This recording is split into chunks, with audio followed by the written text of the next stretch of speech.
जब भारत की सेना पाक अधिकृत कश्मीर पे कब्जा कर सकती थी, पाकिस्तान के 21 आतंकवादी ठिकानों को तबाह और बर्बाद कर सकती थी, आतंकवादियों का पूरी तरीके से सफाया कर सकती थी, बलूचिस्तान को पाकिस्तान के नक्शे से मिटा सकती थी, अलग कर सकती थी। ऐसे समय में आपने ट्रंप के कहने पे सीज फायर की घोषणा क्यों की?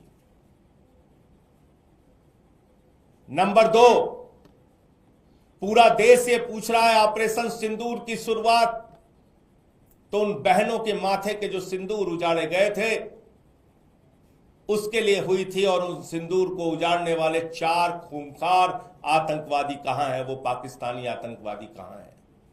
उनको मौत के घाट कब उतारा जाएगा? नंबर 3, कल जो बात ट्रंप ने कही आपके संबोधन से पहले, यह बताया कि दोनों देशों को व्यापार बंद करने की धमकी देकर उसने सीज फायर करा दिया। अब एक एक हिंदुस्तानी जानता है अमेरिका का पाकिस्तान के साथ जो खाने के लिए मोहताज है उसके साथ कौन सा व्यापार होगा? कौन सा व्यापार होगा ट्रंप का पाकिस्तान के साथ? व्यापार तो हिंदुस्तान के साथ है, उनका लाखों करोड़ का व्यापार है। तो क्या आपको व्यापार की धमकी से सीज फायर करने के लिए उन्होंने मजबूर किया, दबाव डाला आपके ऊपर? नंबर 4,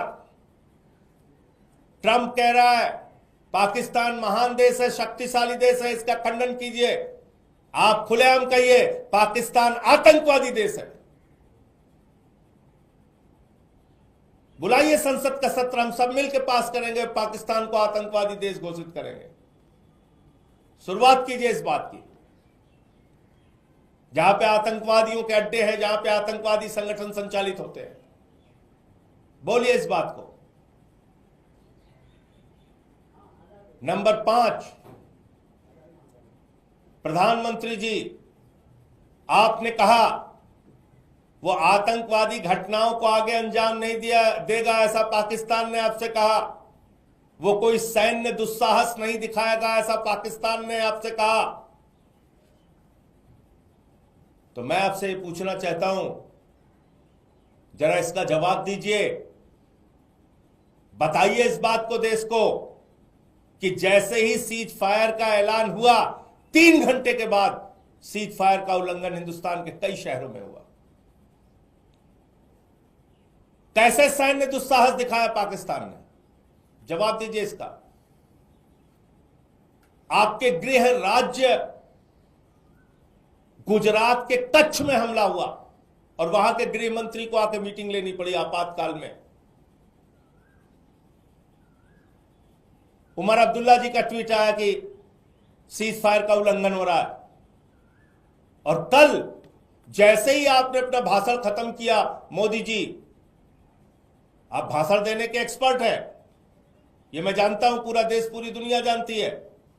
भले ही पाकिस्तान के, हिंदुस्तान के ऐसे गंभीर और संवेदनशील मसले पे सर्वदलीय बैठक हो रही हो, लेकिन आप चुनावी रैली करने के लिए, भाषण देने के लिए बिहार जाते हैं। मुझे मालूम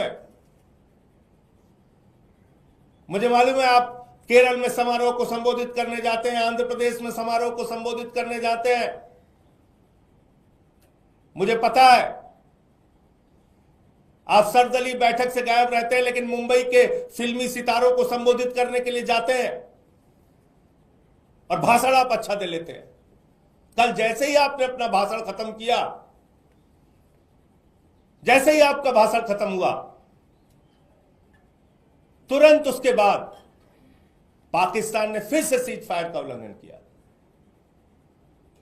अमृतसर में जो इंडिगो की फ्लाइट उतरनी थी वो नहीं उतर पाई, ब्लैकआउट हो गया वो।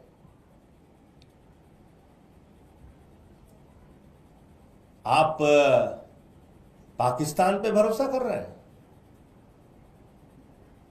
जवाब दीजिए, उनका सैन्य दुस्साहस फिर से कैसे जागा और कैसे उनकी हिम्मत हुई सीज फायर का उल्लंघन करने की? मैं फिर से एक बार भारतीय सेना के पराक्रम और शौर्य को नमन करता हूं। मैं फिर से एक बार भारतीय सेना की बहादुरी को नमन करता हूं, सिर झुका के नमन करता हूं।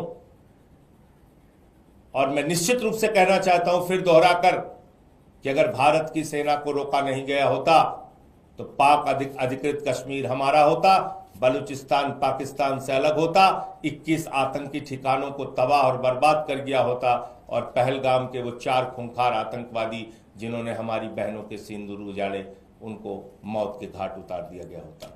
और ऐसे समय में अमेरिकी राष्ट्रपति के दबाव में मोदी जी ने जो काम किया, उस पर उनको सामने आके जवाब देना चाहिए और बताना चाहिए ट्रंप जिस तरीके से 140 करोड़ हिंदुस्तानियों का अपमान कर रहा है, राष्ट्र के स्वाभिमान और सम्मान के साथ खिलवाड़ कर रहा है, उस पर प्रधानमंत्री को सामने आके उन बातों का खंडन करना चाहिए और उसका जवाब देना चाहिए। मुझे इतनी बात कहनी थी। मेरे 3 सवाल हैं। नंबर 1, जब भारत की सेना पाक अधिकृत कश्मीर पे कब्जा कर सकती थी,